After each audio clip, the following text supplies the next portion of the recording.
Okay, here's a nice torque problem. So say you have a refrigerator with mass M. It's got a height h and a width w. And you want to move the refrigerator across the floor. So you're going to push with an applied force F.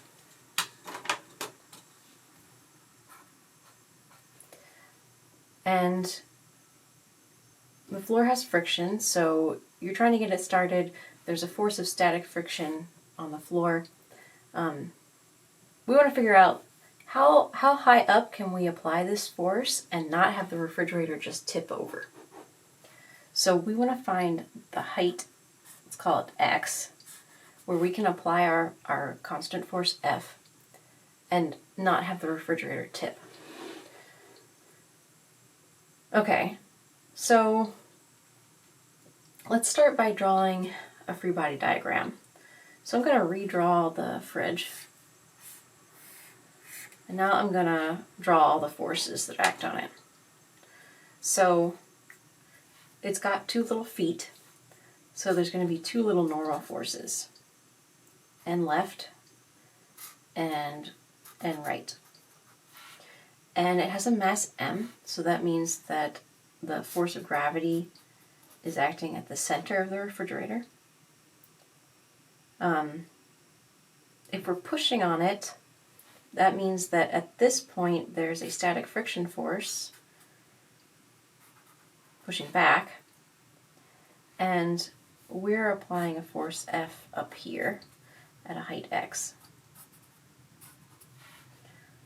Okay, so if we want to know what's the maximum force we can push where the fridge won't tip, what does that tell us about these normal forces? So if the refrigerator starts to tip, that means that this foot is going to pick up off the ground, and if that foot picks up off the ground, this normal force is going to go to zero, and all of this normal force is going to take the weight. So to find the maximum height here, we need to set this normal force to zero. Let's go ahead and just cross that out. Okay, so to figure out this maximum height, we need to invoke static equilibrium. So we know that for something in static equilibrium, the sum of the torque has to be zero and the sum of the forces has to be zero. And in a statics problem, I always start with the torque equation because sometimes that's all you need. So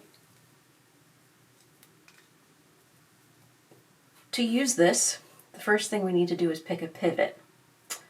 So I don't know anything about the friction force, and I don't know what this normal force is. So I'm going to try picking this point as my pivot and see if that gets me what I need. So if I choose that as my pivot, I no longer have to worry about these two forces because they're not going to exert a torque. So they're not going to show up in my torque equation. So I'm going to draw this refrigerator one more time just to make it really clear what forces we're talking about.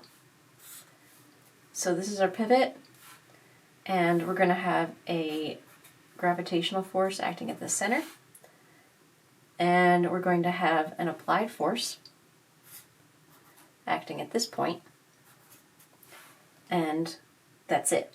Those are the only two forces that are going to contribute to the torque. So if we sum the torque and set it equal to zero, we need to calculate the torque from gravity and the torque from this applied force. So it's going to be Rg, so that's the R distance from the pivot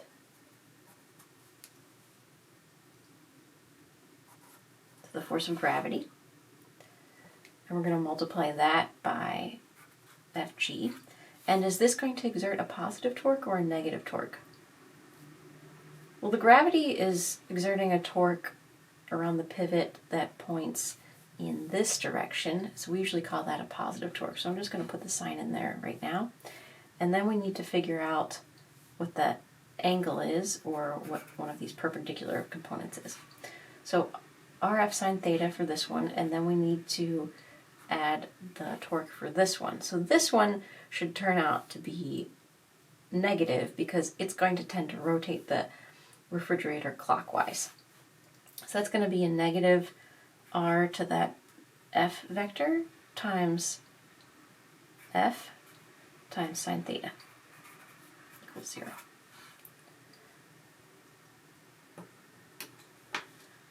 Okay, so this looks like it's going to be challenging to figure out what these angles are.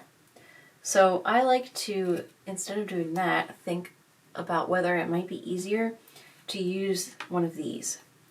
So instead of doing RF sine theta, you can group the sine theta with either the F and think of this as the force that's perpendicular to R, or you can group the sine theta with R and think about it as the component of R that's perpendicular to F. So if we look at FG,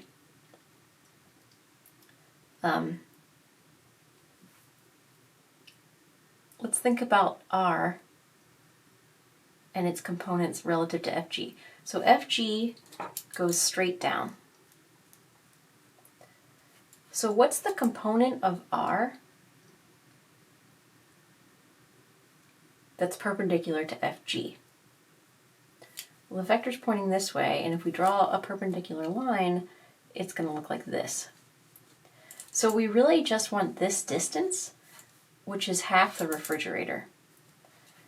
So if I rewrite this here, RG, I can do RG perpendicular times FG. So this RG perpendicular is really RG sine theta. And can we do the same thing with this? So in this case, it's easier to, let's see, so the R, let me get another color. The R is here. That's RF. And so again, it's easier to ask, what's the perpendicular component of R? Okay, well, the perpendicular component of R is if we take the vector, the force vector, and we put a dashed line through it, we ask, what's the component of R that's perpendicular to that dashed line? It's this height, which is our x. It's the height where we're applying the force. So that we should do RF perpendicular times F. And this is RF times the sine of the angle. So that equals 0. Okay, so RG perpendicular is this distance, which is half the width of the refrigerator. And the force of gravity is the mass of the refrigerator times G. And we're going to subtract RF perpendicular. And we said that RF perpendicular is X. So X times F equals 0. So now we want X, so let's solve for it. So we can move it over. X times F equals 1/2 width mg. And if we solve for X, we get width times mass times gravity over 2 times the force. So if we push with less force, we can go higher. Does that make sense?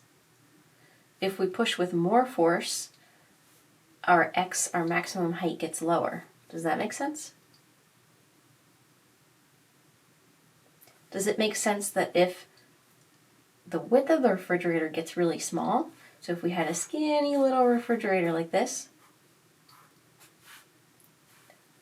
does it make sense that if the width got really small, X would also be small?